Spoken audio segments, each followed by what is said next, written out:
अस्सलामुअलैकुम, आप देख रहे हैं टीवी 49 न्यूज यूके और मैं हूं मुनीर पीरजादा।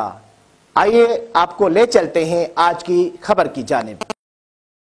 नाज़रीन, सऊदी दारुल हुकूमत रियास में मजलिस पाकिस्तान की जानिब से तकरीब मुनक़िद की गई।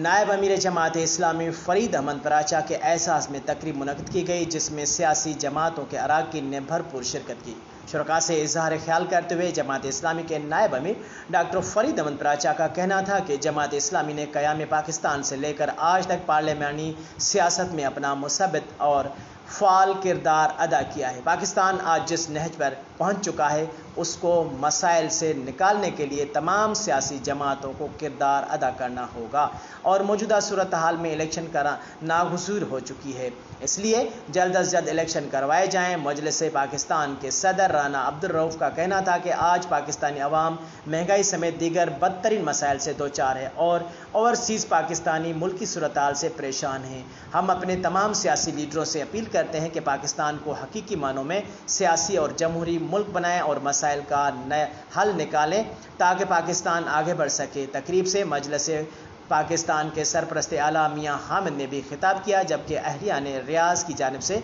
फ़रीद अहमद पराचा को सिंधी सकाफत अजरक का तोहफा भी पेश किया गया।